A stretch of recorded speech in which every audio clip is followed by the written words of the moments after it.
দেখুন, শীতের যে সমস্ত গাছগুলি রয়েছে আরকি, ফুল গাছ বিশেষ করে, সেই সমস্ত গাছগুলিকে তো আপনারা নার্সারি থেকে ১ম এ আনবেন। এনেই কিন্তু আপনারা হঠাৎই বসিয়ে দেবেন না।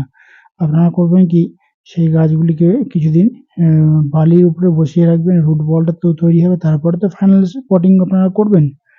তো ফাইনাল পটিং করার পরে আপনারা এই গাছকে তাহলে কি খাবার দেবেন ফার্স্ট স্টেপে? আপনারা করবেন কি, খোল ভেজানো জলটা দেবেন একটু পাতলা করে। তার সঙ্গে আপনারা ডিএপি খাবারটা দেবেন। আর ১২-৬১-০ টা আপনারা গাছে স্প্রে করতে পারেন। কোনো অসুবিধা হবে না। ১ লিটার জলে ২ গ্রাম মতো ভালোভাবে মিশিয়ে নিয়ে স্প্রে করে দেবেন। তারপরে গাছ যখন এইরকম স্টেপে আসবে, একটু বড় হতে শুরু করবে, তখন কিন্তু আপনারা অন্যরকম খাবারটা দেবেন। মানে খাবারটা চেঞ্জ করতে হবে। খোল ভেজানো জলটাকে একটু সামান্য মোটা করবেন। দিয়ে তার সঙ্গে করবেন কি আপনারা, সমরেশীয় যে সুফলাটা আছে আরকি, ১৯-১৯ বা ২০-২০ বা ১৫-১৫-১৫, সেটা আপনারা দিতে পারেন। কোনো অসুবিধা নেই। তাহলে দেখবেন গাছ বেশ ভালো ঝাঁকড়া হবে আরকি দ্রুত। আর পিঞ্চিংটা কিন্তু এই সময় করতে হবে। পিঞ্চিং না করলে কিন্তু গাছে নতুন ব্রাঞ্চ বার হবে না। ফুলও কিন্তু ভালো বেশি সংখ্যায় আপনারা পাবেন না। তো পিঞ্চিং চালিয়ে যাবেন, আর এই যে খাবারটা বললাম, সেই খাবারটা আপনারা দিয়ে যাবেন। তো আপনারা মিনিমাম ১০ দিন অন্তর সেই খাবার প্রয়োগ করবেন।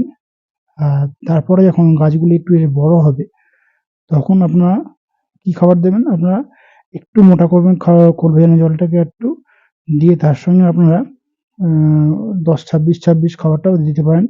কোনো অসুবিধা নেই। তাহলে দেখবেন গাছের কুঁড়ি কিন্তু খুব সহজেই, মানে অতি দ্রুত আসবে। এবং তার পাশাপাশি আপনারা ০০-৫০ যেটা ফোলিয়ার স্প্রে রয়েছে, সেটাও কিন্তু আপনারা এই গাছে স্প্রে চালিয়ে যাবেন। তাহলে দেখবেন ফুল যখন ফুটবে, কুঁড়িটা আসবে তো দ্রুত, এবং ফুল যখন ফুটবে, ফুলের আকারটা এবং ফুলের কালারটা কিন্তু বেশ ভালোভাবে স্পষ্ট আকারে ফুটবে। আর যাদের কাছে ০০-৫০ নেই, তারা এমওপি বা লাল পটাশ আপনারা ১ লিটার জলে আইসক্রিমের চামচে ১ চামচ মতো নিয়ে ভালোভাবে জলে গুলে টবে মাটিতে প্রয়োগ করবেন। যাদের মাটিতে গাছ রয়েছে তারাও কিন্তু ঠিক একই রকমভাবে পরিচর্যা করবেন। দেখবেন ভালো আকারের এবং ভালো রঙের ফুল কিন্তু আপনারা এই শীতে ফুল গাছগুলিতে খুব দ্রুত ধরাতে পারবেন।